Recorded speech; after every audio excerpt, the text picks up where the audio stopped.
In 2023, the Department of Justice knocked on my door to serve me with a subpoena to appear at a grand jury indictment hearing for a federal RICO case. My business partner screwed me out of $90,000 and I lost everything and had to rebuild from nothing. But I'm going to start at the beginning of this story because a bunch of people asked me about it and were curious. I owned a business. On paper, I was the sole owner of the corporation, and I had several people that worked for me in sales. Two of the sales reps were married to each other, and the wife had a client that spent about $2 million with my company. Now, we deal in precious metals. When I got to a certain point, the client wanted to send back in a bunch of gold to trade for other items, but at the time, gold hadn't done anything from when she purchased it. So I told my sales rep that we couldn't take the trade back in. It was kind of like double dipping. Like, we made a markup on the product, and because it hadn't appreciated in value, I didn't feel comfortable taking it back in and then making an additional profit off the same merchandise. So I said, listen, if gold goes up in a couple of years and she wants to send the stuff back in. Now, fast forward a few months after this, her and her husband decided to move to New Jersey. We're from New York. She decided to move to New Jersey, back where she's from. Her husband was like my childhood friend. We knew each other since we were like 12 years old. And so I was like, great, congratulations. You're going to, they said they were going to start their own company. I gave them nothing but my blessing. I literally printed out a spreadsheet with all their clients and said, here, take everything and good luck with your business. In addition to that, I gave them a bunch of leads. I was just like, get on your feet, do whatever. And we did agree at the time that they were going to send a percentage of their profit because I basically gave them everything to start off. Leads, clients, a merchant account, everything. So they said, we'll send you a percentage of whatever we make. It was never something where I had access to their books, their clients. I never knew what was going on there. 4 months after they left, I get a phone call from them one day saying that, remember that client? I said, yes. And they said, well, we ended up doing a trade back in January. So basically like a month after they left my company, or less than a month, they ended up doing that trade. And they told me that the client's daughter was now complaining about the deal.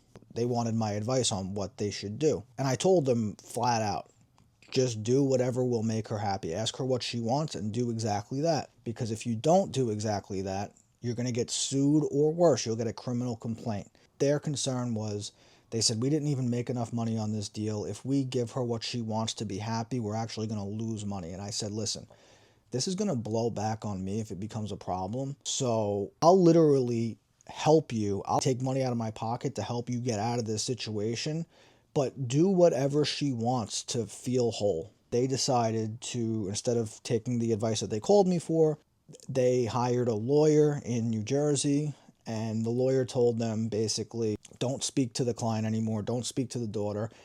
It's only going to hurt you in court if she decides to sue you. And I said, this guy is an idiot. That is the worst possible advice. The best possible advice would be, don't get sued. Do whatever you can to avoid getting sued. Not just don't talk to her because it's going to hurt if you do get sued. And not to mention, I knew that this was worse than a potential lawsuit. Before that conversation with the lawyer, they had asked me to talk to the client's daughter and try to smooth things out.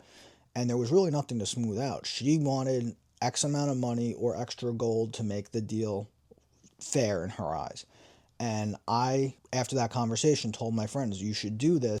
They take this dumb lawyer's advice. They actually got mad at me at that point, that like I did something wrong by talking to the daughter and telling her that I was going to try to convince them to give the money back. It's important to remember the part I told you that on paper, I own my business 100% because I had a silent partner at the time and has gone around telling people that I became a rat and turned state's evidence. And we're going to go back to that later too, because he never even got in trouble. He never got his name brought up anywhere. He never had to make any restitution payments because his name wasn't on anything. Last time I heard, a rat gives information to the government, gets out of trouble, and gets somebody else in trouble. In this scenario, the person calling people a rat never got in trouble, never had to pay any restitution, nobody gave information about them, and the person being called a rat literally had to pay $180,000 in restitution, $20,000 in legal fees, basically lost everything, and took the brunt of all the blame. Now, this is why I know that there's political connections or something going on, because my lawyer told me afterwards that normally a grand jury indictment hearing comes after sometimes 5-6 years of investigation before they have a grand jury indictment hearing. This was between April and September. So you're talking about 5 months. They knocked on my door. They hit me with subpoenas. Now, my name wasn't on the grand jury indictment hearing. It was a grand jury indictment against my friends and former employees, but all my records were subpoenaed. My bank records, all my client information, literally everything to do with my business and my finances were subpoenaed by the federal government at this point. Now, the first thing my lawyer told me is, look, you're not a target in this investigation now. But after speaking to the United States attorney that's in charge of this case, what they're trying to determine is if you played a part in doing this trade. They are under the impression that basically I told my friends to go set up this other corp, bring in this trade, and that we were basically secretly splitting up the money just to make it look like we were two separate entities, when in fact that wasn't the case. What my lawyer was nervous about was that even though I trusted my friend basically with my life at this point, that he wasn't going to try to turn this on me, he said, look, you put his wife in a room with FBI agents, telling her that she's going to do prison time and X, Y, and Z. It might not even be her idea. Her lawyer could tell them to just blame everything on you, and then you're going to be the one that's going to be taking the brunt of this. We had to maneuver to get out in front of this, but I wasn't willing to go and do a proffer. I said, I don't want to do that. So he said the next best thing you could do is just have your friends retain me, but you're going to have to work with them. And by doing this, if we can come up with a settlement, you're going to have to help them pay it. I wasn't allowed to tell them that there was a subpoena against them legally, but they contacted me saying that their lawyer got a notice from the United States Attorney's Office that they were being investigated for a federal RICO case. And he texted me the same day that I got served and said, should I be worried about this? And all I was able to legally say in return was, contact my attorney. And I sent him the phone number and said, contact him, retain him. He did contact and retain my attorney. They drove out, met with him, and then he was able to contact the U.S. Attorney's Office and set up a meeting between my former employees and my friends. And so they sat down. They were able to work out a deal to settle this civilly instead of criminally. I ended up having to pay $180,000 because, again, on paper, I was the sole owner of the business. I was told by my attorney that I could take my former business partner to court, sue him civilly, and I said, it wasn't worth it for me at the time because he's just not all there in the head.